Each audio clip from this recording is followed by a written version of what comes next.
of my most commonly asked questions is, what shampoo should I buy to wash my dreadlocks with? Now this is a commonly asked question for good reason, because despite the misconceptions, dreadlocks should be kept clean. To keep them clean, they need to be washed, and therefore you need something to wash them with. However, picking the right shampoo for you is not necessarily as easy as it may on the surface first seem. There is no one-size-fits-all perfect solution to the dreadlock shampoo question that I can recommend. I believe it's easier to explain if we first talk about regular, normal, non-dreaded hair. With non-dreaded hair, it's easy to see that everyone's hair is slightly different. Some people got long hair, some people got short hair, some people got straight hair, curly hair, thick hair, thin hair. Some people have dry hair, some people have oilier hair. When you're picking a shampoo to use on your non-dreaded hair, you're always looking for that perfect balance between dry and oily. You're going to be somewhere perfectly in the middle. Not too dry, not too oily. Got to get that balance. If you have naturally a drier hair, then you're going to have to get something that will bring it this way to the middle point. If you have naturally oilier hair, you're going to get something that will bring it this way to the middle point. If you have a friend that has really dry hair and you have really oily hair, and the two of you swap shampoos at some sort of futuristic shampoo swapping party, the results aren't necessarily going to work out all that great, because you're using shampoos that don't necessarily bring hair to that perfect middle point that you're looking for. This is evident if you go to your local shampoo stockist. You will see shelves and shelves of all different types and brands of shampoo with different things in, all designed and catering for different people with different hair types. And if you went out and bought a shampoo and used it on your non-dreadlocked hair, if you had normal hair and you used the shampoo, and afterwards you found that, yeah, my hair's feeling a bit dry, or my scalp's a bit dry, or I've got dandruff, or this shampoo's left my hair a little bit greasy still, then the simple solution would be that you'd go to the store and, not buy the same shampoo again. You'd buy a different one until you find the one that worked for you. The same thing happens with dreadlocks. What some people with dreadlocks seem to forget is that even when they have dreadlocks, those dreadlocks are still formed from the hair that they've always had. Inside, they're made from their own hair. What I find sometimes is that people, instead of thinking about their hair as the hair type that they've got, they just consider their hair type as dreadlocks. Like, they don't have the hair type they've always had, they have a new hair type, dreadlocks. And while there's some truth in that there are some things that are going to be the same between different dreadheads, there are things that all dreadheads are going to kind of need in their dreadlock shampoos, there are still differences between different hair types. I've had people contact me and say that after starting their dreadlocks, their hair's become incredibly dry, or it's become incredibly greasy, or they've got like super bad dandruff problems. And they've said things like, I just don't think I can have dreadlocks with my hair type, my hair gets too dry, or I get too bad dandruff with dreadlocks. And they don't even consider that the shampoo they've been using has not properly balanced their hair. If you use a shampoo that doesn't balance great for you, whether you have dreadlocks or not, it's not going to have fantastic results. What works great for one person won't necessarily work great for the next person. It doesn't mean that you have anything wrong with you, there's nothing wrong with your hair, nothing wrong with your scalp. It just means that you haven't yet found the shampoo that works perfectly for you. When you get dreadlocks, you still have to get that balance. You still have to get balance between oilier and drier. The balance is often slightly shifted to the drier side in that, well, when you have normal hair, you want your hair to normally be silky and soft and smooth, whereas that doesn't make great hair for dreadlocking. So normally people want slightly drier, so it's a bit frizzier and a bit more likely to not. But there is still a balance, and you still have to find the shampoo, the soap, the alternative, whatever you're going to use, that is going to bring you to that nice, perfect point for you. Okay, so now we've got that out of the way, what do you actually need to look for in a dreadlock shampoo? What do you need to get from a dreadlock shampoo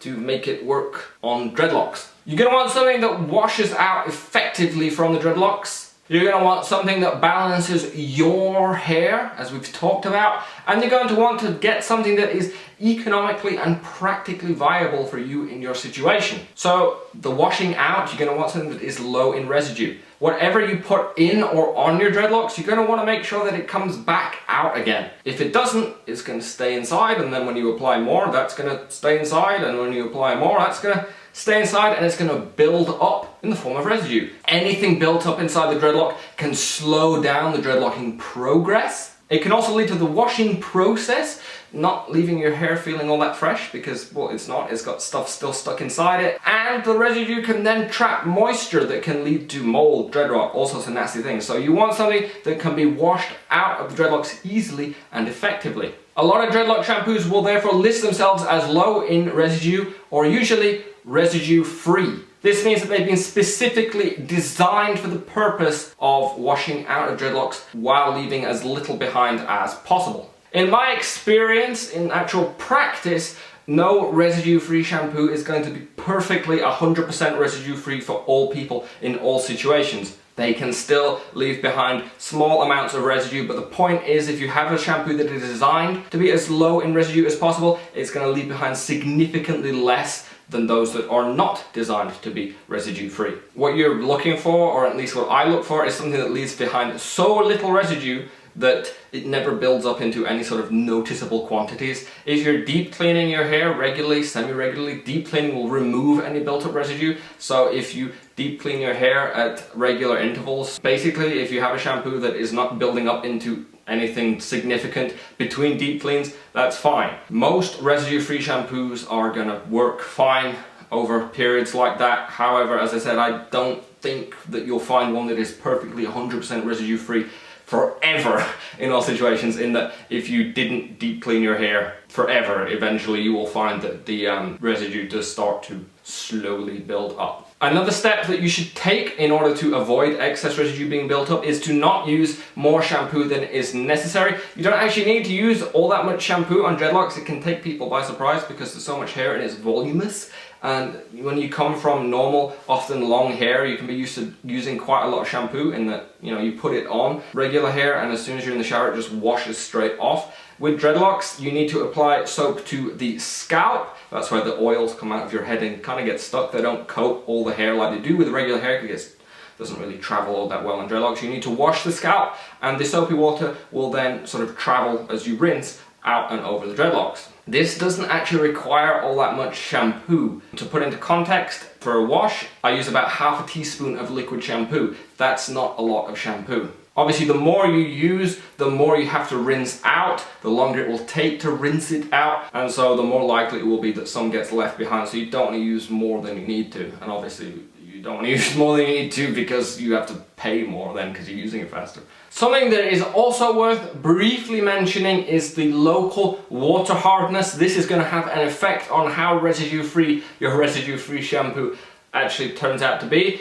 Water hardness is the mineral content of the water. Water in different locations is not going to be exactly the same. It's going to have different other trace things in it unless you sort of live in some underground bunker with distilled perfect water to stop nuclear radiation. But the water hardness is going to have an effect in that if you have a friend that has soft water and they have excellent results with a residue-free shampoo, if you take that same shampoo and bring it to a hard water area, soap is less effective in hard water areas than soft water areas, so you might need more soap to get the same sort of clean feeling, and it might be harder to remove afterwards. So it is worth trying out in your actual location before you make a judgment as to whether it works well for you or not. Correct balance, as we mentioned earlier, it is important to make sure you have a shampoo that balances correctly for you and your hair, your dreadlocks in your situation. If you do find the right balance, your dreadlocks will feel clean and pleasant and comfortable. If you don't find the right balance, you can find your dreadlocks feel too dry or too oily or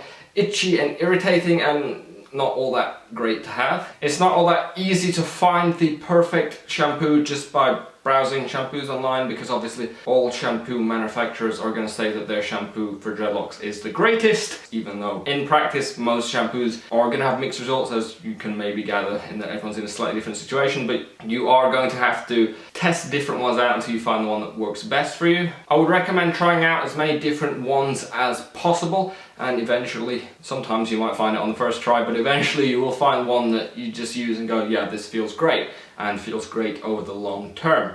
Some shops, stores, manufacturers will sell shampoos in varying sizes, smaller sizes. Some even sell in sample sizes or travel sizes, and these are sort of cheaper ways to get hold of the shampoo, which I would recommend because it's better to make sure that you get something that works good, even if it means buying a small one first. it's better to buy the small one and test it out before investing often a larger sum of money in a bigger one, especially if it may potentially turn out that the bigger one does not work all that great for you. I also recommend trying out the shampoo before you actually get the dreadlocks. Young dreadlocks can be irritating in their own right.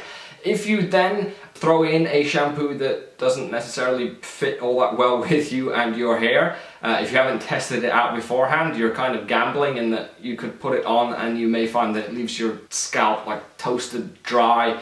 It's better to test it out before you start the dreadlocks. Make sure that the soap at least works with your hair and scalp before mixing it into the already complicated situation of young dreadlocks. And I will also mention that environment plays a role in that during humid months your hair is going to be more humid.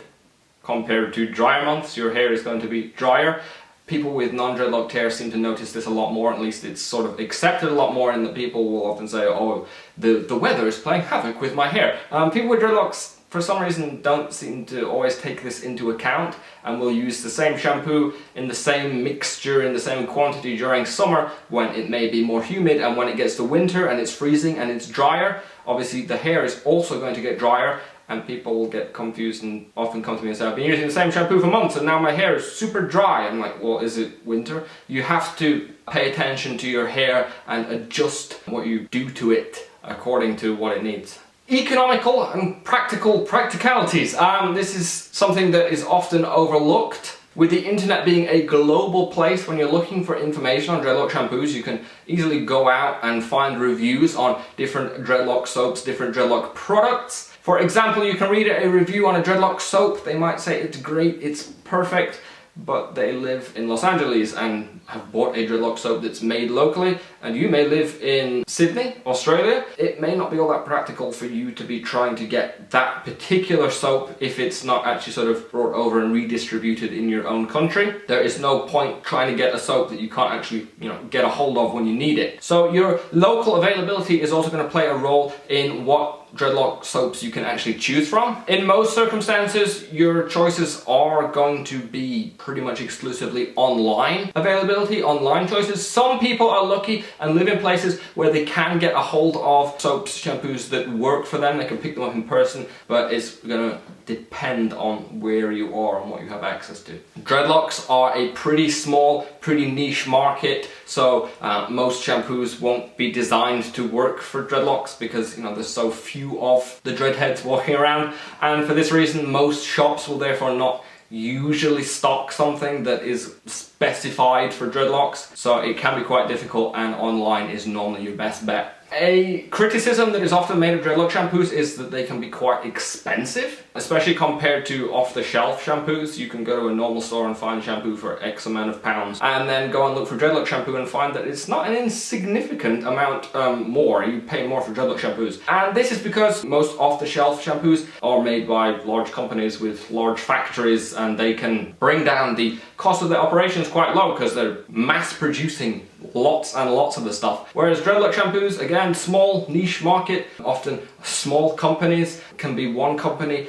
designing, manufacturing, distributing the dreadlock shampoo. Sometimes it can even just be an individual one person, and so you are going to be paying more for the product because it's more expensive to make this way. What I would say is that, as I mentioned earlier, you don't use as much shampoo as you are maybe used to, and dreadlocks are not usually washed as often as regular hair. What this leads to is dreadlock shampoos, a bottle of dreadlock shampoo, can last a lot longer than you may have expected it to. It is not uncommon to find a bottle of dreadlock shampoo lasting a year, and so when you sort of spread the cost of the bottle of dreadlock shampoo over months and months and months, and compare it to how much regular shampoo, regular conditioner, haircuts, how much that would have cost you in the same interval of time, I don't think it's unreasonable to lay out a bit of extra money to make sure you get a shampoo that works great for you, rather than trying to find something that's cheaper and then might not necessarily work all that great for you and your dreadlocks. So in conclusion, there is a whole world of different soaps, shampoos and alternatives that can be used to clean dreadlocks. I would recommend that you go out and read as much information, find as many reviews on different potential dreadlock soaps and shampoos and alternatives that you can, in order to sort of narrow down your search so you can find some that you want to test out for yourself. Don't be disheartened if you can't find one that has all perfect reviews, because as we've gone through, everyone is going to be slightly different, and so it's unlikely that you'll find one thing that works perfectly for everyone unless you're only reading reviews posted on the product's website. I would try and look for independently posted reviews. The reviews posted on product websites can give you some indication of some people's experiences, but obviously it's not the most unbiased place to get your information, because the website is probably only going to push the ones that make the product look the best. I would recommend reviews that are more long-term, in that the shampoo has been used over a longer period of time. As I mentioned, residue builds up slowly over time, or fast over time if you're using something that's really bad. But it means that you can't really get a real feeling for how a shampoo is going to fare until it's being used for weeks, months at a time.